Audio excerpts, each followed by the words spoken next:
Hi ಎಲ್ಲರಿಗೂ ನಮಸ್ಕಾರ. ಇವತ್ತು ಸಾಫ್ಟಾಗಿ ಅಕ್ಕಿ ರೊಟ್ಟಿಯನ್ನು ಯಾವ ರೀತಿ ಮಾಡೋದು ಅನ್ನೋದನ್ನು ಈ ವಿಡಿಯೋದಲ್ಲಿ ನಾನು ನಿಮಗೆ ತೋರಿಸ್ತಾ ಇದ್ದೇನೆ.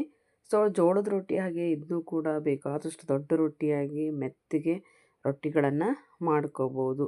ನೋಡಿ, ಈ ರೀತಿ ಉಬ್ಬಿ ಬರೋ ರೊಟ್ಟಿಗಳನ್ನು ಮಾಡೋದು ಸುಲಭ. ಸಖತ್ತು ಟೇಸ್ಟಿಯಾಗಿರುತ್ತೆ. ಇದು ಕೂಡ ಬೆಳಗಿನ ತಿಂಡಿಗೆ ಅಥವಾ ಸಂಜೆಗೋ ಮತ್ತು ಯಾವಾಗ ಬೇಕಾದರೂ ಮಾಡ್ಕೋಬೋದು. ಇಲ್ಲಿ ನಾನು ಗ್ಯಾಸ್ ಹಚ್ಚಿ ಒಂದು ಪಾತ್ರೆಗೆ ಒಂದು ಅಳತೆ ಪ್ರಕಾರ ಹೇಳೋದಾದರೆ ಇಲ್ಲಿ ಈ ಬುಟ್ಟಿಯಲ್ಲಿ ನೀರು ತೆಗೆದುಕೊಳ್ತಾ ಇದ್ದೇನೆ. ನೀರು ಹಾಕಿ ನೀರನ್ನು ಕಾಯೋಕ್ಕೆ ಬಿಡಿ, ಅಂದರೆ ಕುದಿಬೇಕು. ಸ್ವಲ್ಪ ಎಣ್ಣೆ, ಉಪ್ಪು ಹಾಕಿ ಯಾವ ರೀತಿ ಮುದ್ದೆ ತಿರುತ್ತೇವೆ ಅಥವಾ ಜೋಳದ ಹಿಟ್ಟನ್ನು ನಾವು ಜಿಗುಟು ಅಂತ ಹೇಳ್ತೇವೆ, ಜಿಗುಟನ್ನು ಮಾಡ್ಕೊಳ್ತೇವೆ, ಅಂದರೆ ಹಿಟ್ಟನ್ನು ಕಾಯಿಸ್ಕೊಳ್ತೇವೆ. ಅದೇ ರೀತಿ ಅಕ್ಕಿ ಹಿಟ್ಟನ್ನು ಕೂಡ ನಾನು ಏನು ಮಾಡ್ತಾ ಇದ್ದೇನೆ, ಇಲ್ಲಿ ಕಾಯಿಸ್ಕೊಳ್ತಾ ಇದ್ದೇನೆ. ನಾವು ಅಂದಾಜಲ್ಲೇ ಮಾಡೋದು, ಆದರೆ ಇಲ್ಲಿ ಕೆಲವರಿಗೆ ಗೊತ್ತಾಗಲ್ಲ ಅನ್ನೋದಕ್ಕೆ ಎಷ್ಟು ಹಿಟ್ಟು ತೊಗೋತೀವಿ ಅಷ್ಟು ನೀರು ಅಥವಾ ಎಷ್ಟು ನೀರು ಹಾಕ್ತೀವಿ ಅದರ ಅಳತೆಯಲ್ಲಿ ಹಿಟ್ಟನ್ನು ಹಾಕಿ ಈ ರೀತಿ ನೀರು ಕುದಿಯುವಾಗ ಹಿಟ್ಟಾಕಿ ಚೆನ್ನಾಗಿ ಅದನ್ನು ಕಲಸಿ ಗಂಟಿಲ್ಲದೆ ಹಾಗೆ ಮುಚ್ಚಿ ಒಂದು 5 ನಿಮಿಷ ಬಿಟ್ಟುಬಿಡಿ. ಅದು ಹಬೆಗೆ ಏನಾಗುತ್ತೆ ಅಂದರೆ ಹಿಟ್ಟು ಚೆನ್ನಾಗಿ ಬೆಂದ್ಕೊಳ್ಳುತ್ತೆ. ಇಲ್ಲಿ ನಾನು ಇವತ್ತು ಅಕ್ಕಿ ರೊಟ್ಟಿ ಜೊತೆ ಸಬ್ಬಸಿಗೆ ಸೊಪ್ಪು ಬೇಳೆ ಹಾಕಿ ಪಲ್ಯ ಮಾಡ್ತಾಯಿದ್ದೇನೆ. ಹಾಗಾಗಿ ಬೇಳೆ ಸೀಟಿ ಹೊಡೆಸ್ಕೊಂಡು ಗ್ಯಾಸ್ ಕಟ್ಟಿ ಮೇಲೇ ಚೆನ್ನಾಗಿ ಒರೆಸ್ಕೊಂಡು ಇಲ್ಲೇ ಏನು ಮಾಡ್ತಾಯಿದ್ದೇನೆ ಅಂತ ಹೇಳಿದ್ರೆ, ಈಗ ಹಿಟ್ಟನ್ನು ಹಾಕ್ಕೊಂಡು ಸ್ವಲ್ಪ ಇದು ಬಿಸಿ ಇರುವಾಗಲೇ ಏನು ಮಾಡಬೇಕು ಅಂದರೆ ಕೈಗೆ ನೀರು ಹಚ್ಕೊಂಡು ಚೆನ್ನಾಗಿ ನಾದಬೇಕು. ಅಥವಾ ನೀವು ಡೈರೆಕ್ಟಾಗಿ ನೀರನ್ನು ಕುದಿಯೋ ಹಾಗೆ ಕಾಯಿಸ್ಕೊಂಡು ಹಿಟ್ಟನ್ನು ಇಲ್ಲಿ ಕೆಳಗಡೆ ಹಾಕ್ಕೊಂಡು ಕಲ್ಲು ಮೇಲೆ ಸ್ವಲ್ಪ ನೀರು ಹಾಕ್ತಾ ಹಾಗೂ ಕೂಡ ಕಲಿಸ್ಬಹುದು. ಈ ರೀತಿ ಮಾಡೋದ್ರಿಂದ ರೊಟ್ಟಿ ಹರಿದೆ ಅರುಗು ಒಡಿದೆ ಚೆನ್ನಾಗಿ ಬರುತ್ತೆ. ಸ್ವಲ್ಪ ಬಿಸಿ ಇರೋದ್ರಿಂದ ನೋಡಿಕೊಂಡು ನಾದ್ಕೊಳ್ಳಿ. ಜೋಳದ ಹಿಟ್ಟನ್ನು ಯಾವ ರೀತಿ ನಾದ್ತೇವೋ ಅದೇ ರೀತಿ ಇಲ್ಲಿ ಅಕ್ಕಿ ಹಿಟ್ಟನ್ನು ಕೂಡ ರೊಟ್ಟಿಗೆ ನಮ್ಮ ಭಾಷೆಯಲ್ಲಿ ಹೇಳೋದಾದರೆ ಚರ ಅನ್ನೋ ಹಾಗೆ ನಾದಬೇಕು ಹೇಳ್ತಾರೆ. ಎಷ್ಟು ಚೆನ್ನಾಗಿ ನಾದ್ತೇವೋ ಅಷ್ಟು ಚೆನ್ನಾಗಿ ಏನಾಗುತ್ತೆ ಅಂದರೆ ರೊಟ್ಟಿ ಬರುತ್ತೆ.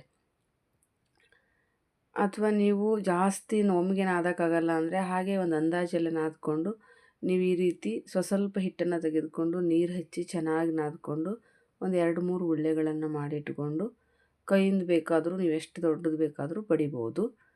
ಕೈಯಿಂದ ಬಡಿಯೋಕ್ಕೆ ಬರಲ್ಲ ಅನ್ನೋರು ಸ್ವಲ್ಪ ಬಡ್ಕೊಂಡು ಏನು ಮಾಡ್ಬೋದು ಅಂದರೆ ಲಟ್ಟಣಿಗೆಯಿಂದ ಲಟ್ಟಿಸಿ. ಮೊದಲನೇ ರೊಟ್ಟಿ ಯಾವಾಗಲೂ ಕೂಡ ಹಾಳಾಗೋ ಚಾನ್ಸ್ ಜಾಸ್ತಿ ಇರುತ್ತೆ ಮೊದಲಿಗೆ ಕೂಡ. ಈ ರೀತಿ ನಿಧಾನಕ್ಕೆ ಏನು ಮಾಡಿ ಅಂತ ಹೇಳಿದ್ರೆ ರೊಟ್ಟಿಯನ್ನು ನಿಮಗೆ ತೆಳ್ಳಗೆ ಬೇಕಂದರೆ ತೆಳ್ಳಗೆ ಅಥವಾ ದಪ್ಪಗೆ ಏನು ಮಾಡಿ ಅಂತ ಹೇಳಿದ್ರೆ ಲಟ್ಟಿಸ್ಕೊಳ್ಳಿ. ಕೈಯಿಂದ ತಟ್ಕೊಂಡು ಲಟ್ಟಿಸೋದ್ರಿಂದ ಸೈಡಲ್ಲಿರೋ ಅರುಗೇನಾಗುತ್ತೆ ಅಂದರೆ ಒಡೆಯೋದಿಲ್ಲ, ಚೆನ್ನಾಗಿ ನೀಟಾಗಿ ಬರುತ್ತೆ. ಈ ರೀತಿ ರೊಟ್ಟಿಯನ್ನು ನಾನು ಲಟ್ಟಿಸ್ಕೊಂಡು ಇಲ್ಲಿ ತವಾನ ಕಾಯಕ್ಕೆ ಇಟ್ಟಿದ್ದೀನಿ. ಅದಕ್ಕೆ ಏನು ಮಾಡ್ತಾಯಿದ್ದೇನೆ ಹಾಕಿ ಮೇಲಿಂದ ಜೋಳದ ರೊಟ್ಟಿ ಥರನೇ ಇದಕ್ಕೂ ಕೂಡ ನೀರನ್ನು ಏನು ಮಾಡಬೇಕು ಅಂತ ಹೇಳಿದ್ರೆ ಹಚ್ಚಬೇಕು. ಎಷ್ಟು ತೆಳ್ಳಗೆ ಬೇಕಾದರೂ ಕೂಡ ನಾವು ಲಟ್ಟಿಸ್ಕೋಬೋದು. ಇಲ್ಲಿ ಸ್ವಲ್ಪ ಹಂಚು ಏನಿರಬೇಕು ಅಂದರೆ ದಪ್ಪ ಇರಬೇಕು ರೊಟ್ಟಿ ಮಾಡೋಕ್ಕೆ. ಅಕ್ಕಿ ರೊಟ್ಟಿ ಜೋಳದ ರೊಟ್ಟಿ ಮಾಡುವಾಗ ಜಾಸ್ತಿ ತೆಳ್ಳಗಿದ್ರೆ ಬೇಗ ಏನಾಗುತ್ತೆ ಅಂದರೆ ಸೀದೋಗ್ಬಿಡುತ್ತೆ, ರೊಟ್ಟಿ ಹಿಡಿಯುತ್ತೆ. ಈಗ ನನ್ನದು ರೊಟ್ಟಿ ತವಾನು ಕೂಡ ಏನಾಗಿದೆ ಅಂದರೆ ಭಯಂಕರ ತೆಳ್ಳಗಿದೆ, ಕಬ್ಬಿಣದ್ದೇ.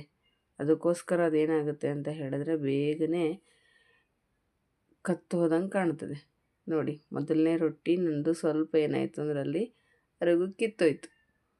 ಆಮೇಲೆ ರೊಟ್ಟಿ ಸಖತ್ತಾಗಿ ಸಾಫ್ಟಾಗಿ ಬರುತ್ತೆ. ಎಲ್ಲ ರೊಟ್ಟಿನೂ ತೋರಿಸ್ತೆ ನಿಮಗೆ.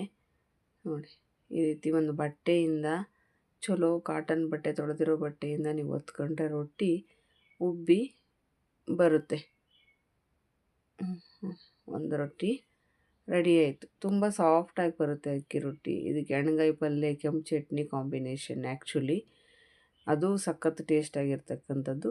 ಅದೇ ರೀತಿ ಮತ್ತೊಂದು ರೊಟ್ಟಿಯನ್ನು ಕೂಡ ನಾನೇನು ಮಾಡ್ತಾಯಿದ್ದೇನೆ, ಬಡ್ಕೊಳ್ತಾ ಇದ್ದೇನೆ. ಈ ರೀತಿ ಕೈಯಿಂದ ಬೇಕಾದರೂ ಕೂಡ ನೀವು ರೊಟ್ಟಿಯನ್ನು ತಟ್ಕೊಳ್ಳಿ, ಚೆನ್ನಾಗಾಗುತ್ತೆ. ಆ್ಯಕ್ಚುಲಿ ಲಟ್ಸೋದಕ್ಕಿಂತ ಕೈಯಿಂದ ತಟ್ಟಿದ ರೊಟ್ಟಿನೇ ತುಂಬ ಚೆನ್ನಾಗಿ ಬರೋದು. ಅದೇನೋ ಗೊತ್ತಿಲ್ಲ, ನಮ್ಮ ಅವ್ವಗಳೆಲ್ಲ ಹಾಗೆ ರೊಟ್ಟಿ ಟಪ್ ಟಪ್ ಟಪ್ ಅಂತ ಬಡಿತಾಯಿದ್ರು. ಸೌಂಡ್ ಕೇಳೋಕ್ಕೆ ಮಜಾ ಇತ್ತು. ಬಟ್ ಈಗ ಎಲ್ಲರ ಮನೆಯಲ್ಲೂ ಕೂಡ ರೊಟ್ಟಿ ಏನೇನಾಗಿದೆ ಅಂತ ಹೇಳಿದ್ರೆ ಲಟ್ಟಿಸೋದೆ. ಇದನ್ನು ಕೂಡ ಅದೇ ರೀತಿ ನೀರು ಹಚ್ಚಿ ಏನು ಮಾಡ್ತಾಯಿದ್ದೇನೆ ಅಂದರೆ ಬೇಯಿಸ್ಕೊಳ್ತಾ ಇದ್ದೇನೆ. ಅಕ್ಕಿ ಉಬ್ಬು ರೊಟ್ಟಿ ಹೇಳಿ ಮಾಡ್ತಾರೆ, ದಪ್ಪಗೆ ಮಾಡಿಕೊಂಡು ಜಾಸ್ತಿ. ನಾನಿಲ್ಲಿ ಜೋಳದ ರೊಟ್ಟಿ ಅಳತೆಯಲ್ಲೇ ತೆಳ್ಳಗೆ ಏನು ಮಾಡ್ತಾಯಿದ್ದೇನೆ ಅಂತ ಹೇಳಿದ್ರೆ ರೊಟ್ಟಿಯನ್ನು ಮಾಡ್ಕೊಳ್ತಾ ಇದ್ದೇನೆ ನೋಡಿ.